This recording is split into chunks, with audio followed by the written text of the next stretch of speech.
नमस्कार दोस्तों, बड़े सपनों की बड़ी उड़ान। आज हम लोग जो चर्चा कर रहे हैं वो स्पेशली हम लोग कल तक जो देखा हमने स्पेशल भारत की नदियाँ। इससे पहले हमने हर चीज़ वो चीज़ देख लिया कि नदियाँ कैसे बनती है। उस नदी में हम लोग स्पेशल आए कि हिमालय से निकलने वाली नदियाँ, और इनकी हम लोगों ने पहले वीडियो में हम लोग सिंधु तंत्र को समझ चुके हैं। आज जो हम लोग समझने का प्रयास करेंगे वो समझने का प्रयास करेंगे गंगा नदी, और उनके बाद हम लोग का सीरीज होगा ब्रह्मपुत्र नदी, फिर हम लोग चलेंगे क्रमबद्ध प्रायद्वीपीय नदियाँ। तो आज हम लोग स्पेशल किसको हम लोग देखेंगे, गंगा नदी। तो सबसे पहले गंगा नदी को यदि हम लोग को जानना है तो गंगा नदी को जानना है तो अभी जितना भी हम लोग चीज़ देखेंगे वो सभी हम लोग उत्तराखंड का घटना देखेंगे। जैसे कि मान लीजिए हम लोग आपको बताए थे कि उत्तराखंड में आपको 4 दर्रा है, याद है ना? कौन कौन सा दर्रा? माना, नीति, लिपुलेख और यांगला। ये 4 दर्रे आपको याद होंगे शायद। अब स्पेशल जब हम लोग गंगा नदी की बात कर रहे हैं तो सभी चीज़ें हम लोग उत्तराखंड का देखेंगे। और उत्तराखंड में गंगा जो है किस अवस्था में होगी, आप ही लोग बताइए? युवा अवस्था में होगी। और दूसरी बात, यदि आपसे यह प्रश्न पूछा जाए कि गंगा नदी का उद्गम होता है कहाँ से, गंगा नदी का उद्गम कहाँ से होता है, तो आप ये तो बोलेंगे भैया उत्तराखंड से होता है। ठीक है, चलो भैया, लेकिन याद रखिएगा इस गंगा नदी का उद्गम कहीं नहीं होता है। ये गंगा कैसे बनती है, आज हम लोग यही जानने का प्रयास करेंगे। गंगा कहीं उद्गम नहीं होता है, गंगा बनती है 2 नदियों के मिलने के बाद या कई सारी नदियों को मिलने के बाद। तो अब आज हम लोग इसको देखते हैं। सबसे पहले हम लोग चलते हैं कहाँ, तो ये उत्तराखंड में चलेंगे हम लोग। यहाँ पे हम लोग लेते हैं माना दर्रा। कौन सा दर्रा? माना दर्रा। दिमाग में सेट हो गया? माना दर्रा बोले या माना ग्लेशियर बोले। माना दर्रा से एक नदी निकलती है और उस नदी का नाम है विष्णु गंगा। कौन सी गंगा? विष्णु गंगा। ठीक है। उसके बाद हम लोग आगे बढ़ते हैं तो आपको मिलेगा यहाँ पे नीति दर्रा, या हम लोग बोलेंगे नीति ग्लेशियर। यहाँ से एक नदी निकलती है और उस नदी का नाम है धौली गंगा। कौन सी? धौली गंगा। ये दोनों नदी जहाँ मिली एक प्रयाग बनेगा, जहाँ मिलेगी वह क्या बनेगा? एक प्रयाग बनेगा। और यह कौन सा प्रयाग कहलाएगा? तो विष्णु प्रयाग। ये कौन सा प्रयाग? विष्णु प्रयाग।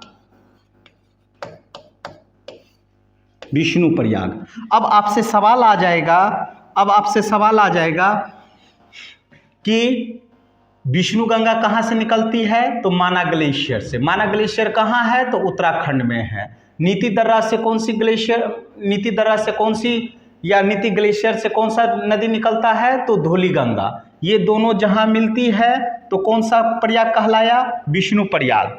अब ध्यान रखेंगे इस नदी का नाम हो जाएगा अलकनंदा। अब यदि आपसे सवाल पूछ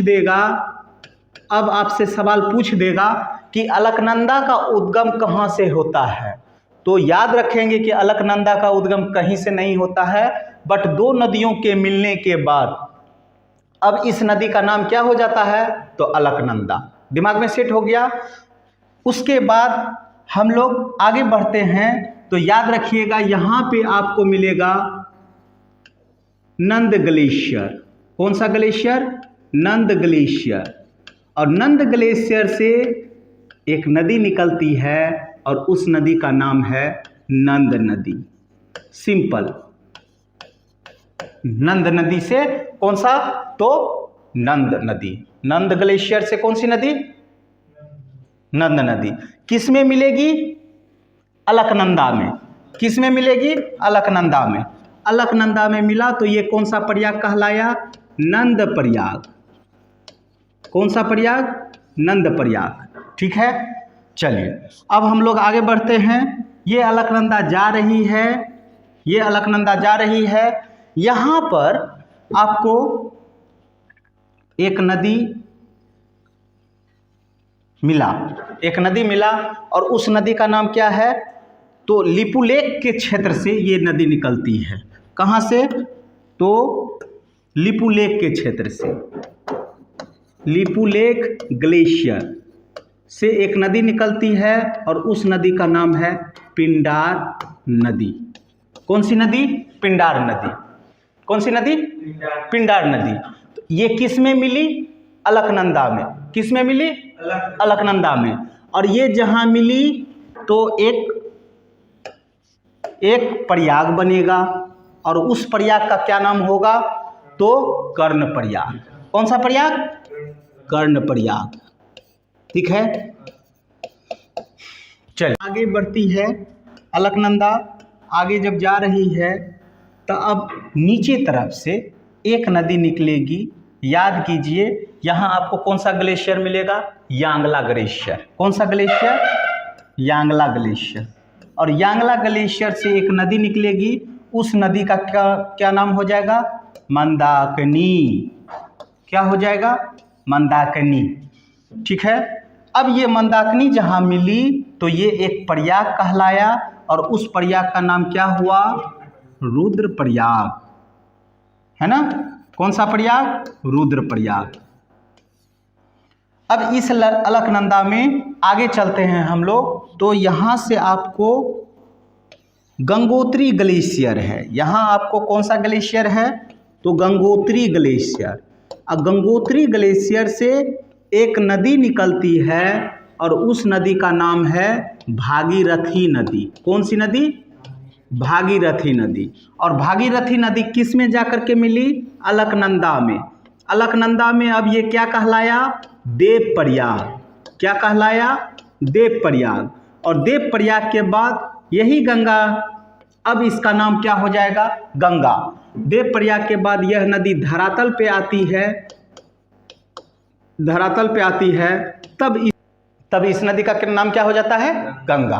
क्लियर है यहाँ तक? फिर से एक बार हम लोग देखते हैं कि माना दर्रा से एक नदी निकलती है, उसका नाम क्या है? विष्णु गंगा। विष्णु गंगा। यहाँ आपको नीति ग्लेशियर से एक नदी निकलती है, धौली गंगा। जहाँ ये दोनों मिलती है वो कहलाया विष्णु प्रयाग। अब इस नदी का नाम हो जाता है अलकनंदा। अलकनंदा के नाम से जा रही है।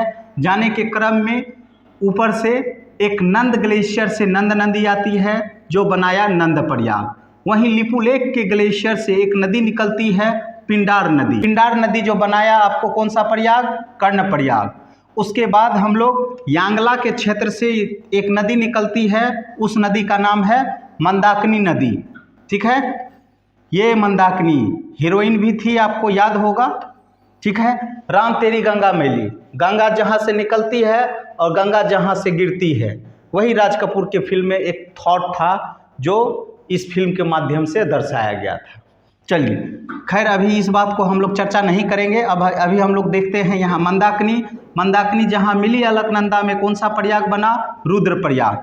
और उनके साथ ही साथ हम लोग देखते हैं गंगोत्री ग्लेशियर। गंगोत्री के गोमुख से, है ना, कौन सी नदी निकलती है? भागीरथी नदी। वैसे भी कहा गया है कि भागीरथी के तपस्या से गंगा धरातल पे आई। और ये भागीरथी नदी जाकर के किस में मिलती है? अलकनंदा में। तब कौन सा प्रयाग कहलाता है? देव प्रयाग। अब ये नदी धरातल पे आती है, अर्थात गंगा की युवा अवस्था के बाद अब ये जो हमारा आएगा वो किस में रहेगा? प्रौढ़ अवस्था में। प्रौढ़ अवस्था में ये धरातल पे आती है। अब ये घटना जो घटती है ये हमारा कहलाया देव प्रयाग। अब इसके बाद गंगा बनेगी। लेकिन यहाँ से जाने से पहले आपको प्रश्न कैसे कैसे पूछेगा तो उस चीज़ पे हम लोग चर्चा करते हैं। सबसे पहले आपसे जो प्रश्न पूछेगा, नंबर 1, गंगा का उद्गम कहीं से होता है? तो आपका कहना होगा नहीं, गंगा दो नदियों के संगम के बाद बनती है। कौन दो नदी है? एक तो अलकनंदा है, दूसरी भागीरथी नदी है। दिमाग में सेट करेंगे। फिर ये दूसरा आपको दूसरा टाइप का क्वेश्चन पूछेगा, दूसरा टाइप का क्वेश्चन कि प्रयाग कितने हैं। ठीक है, और ये प्रयाग किस किस नदी के मिलने के बाद बनता है, तो आराम से आप लोग बताएंगे, ठीक है। उसके बाद तीसरा नंबर का जो प्रश्न पूछेगा, ये प्रश्न पूछेगा कि खास बात जैसे मान लीजिए भागीरथी की एक छोटी सहायक नदी है और उस नदी का नाम है भिलंगना नदी। कौन सी नदी? भिलंगना नदी। और भिलंगना जहां मिली है वहीं पे बनाया गया है टेहरी बांध। कौन सा बांध? टेहरी बांध। तो टेहरी बांध कहाँ है? उत्तराखंड में है। किस नदी पे बनाया गया है? तो भागीरथी और भिलंगना के संगम पे। क्लियर है। और यह याद रखेंगे, टेहरी बांध अभी वर्तमान समय में भारत के सबसे ऊंचाई पर स्थित है। बात समझ में आया। इससे पहले भाखड़ा नागल जो डैम था वो सबसे ऊंचाई पर स्थित था, अभी टेहरी बांध है। दिमाग में सेट हो गया। इस तरीके से आपको प्रश्न पूछेगा। तो विष्णु प्रयाग कहाँ से, कौन सा नदी मिलने के बाद? तो धौली गंगा और विष्णु गंगा। उसके बाद नंद प्रयाग कहाँ? तो अलकनंदा और नंद नदी के मिलने के बाद। उसके बाद कर्ण प्रयाग, तो अलकनंदा और पिंडार नदी के मिलने के बाद। उनके साथ ही साथ रुद्र प्रयाग कहाँ? तो अलकनंदा और मंदाकिनी नदी के साथ। और उनके बाद अलकनंदा और भागीरथी के मिलने के बाद देव प्रयाग। यहाँ आपको एक मेला लगता है, हर 12वें वर्ष एक मेला लगता है, कुंभ का मेला। कुंभ का मेला। और भारतवर्ष में चलेंगे तो आपको 4 जगह कुंभ मेला लगता है। भारतवर्ष में चलेंगे तो आपको 4 जगह कुंभ मेला मिलेगा। एक देव प्रयाग, दूसरा इलाहाबाद, यह दोनों गंगा तंत्र पे है। एक यहाँ और दूसरा यहाँ, अभी हम लोग घटना देखेंगे। एक नासिक जो किस नदी पे? गोदावरी नदी पे।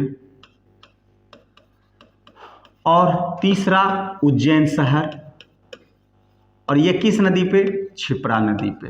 दिमाग में सेट हो गया कि भारत में कितना जगह कुंभ का मेला लगता है? 4 जगह। कौन कौन जगह? देव प्रयाग उत्तराखंड है ना, कहाँ? हरिद्वार।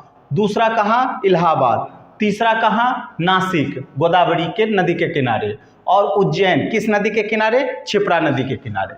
ये दोनों कुंभ का मेला गंगा के किनारे है, ये वाला गोदावरी के किनारे, ये वाला उज्जैन के किनारे। दिमाग में सेट हो गया मेरे ख्याल से इतना तक। फिर नेक्स्ट हम लोग चलते हैं।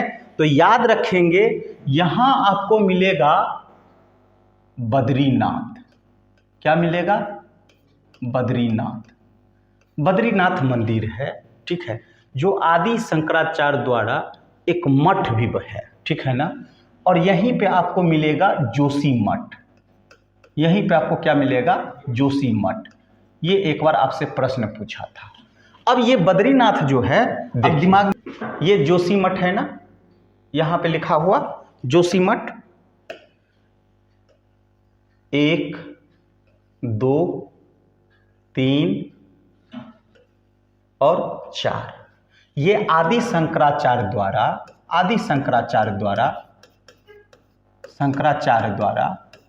4 मठ स्थापित किए गए। ये जोशी मठ जो है क्या कहलाता है? बद्रीनाथ।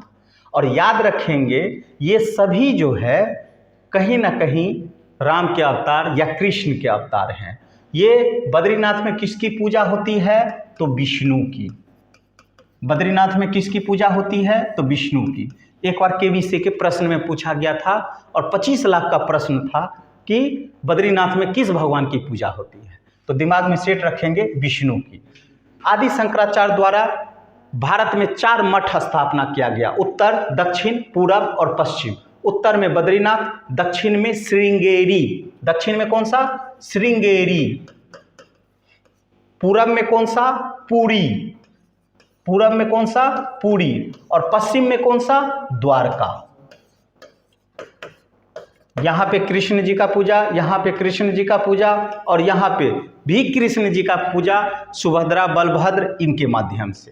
तो ये कहीं ना कहीं कृष्ण के अवतार हुए, जहां आपको 4 मठ बना। तो अब ध्यान में याद रखेंगे, कि नंबर 1 कि आपको ये जो बद्रीनाथ है वो विष्णु गंगा और धौली गंगा के बीच में है। क्लियर है? तो ये 4 मठ तो याद रखेंगे, 4 मठ। कौन कौन सा? तो ऊपर में बद्रीनाथ, नीचे श्रृंगेरी, पूरब में पुरी और पश्चिम में द्वारका। और ये कौन बनाए थे बाबू? आदि शंकराचार्य द्वारा 8वीं शताब्दी में 4 मठ एस्टेब्लिश किए गए थे। ठीक है।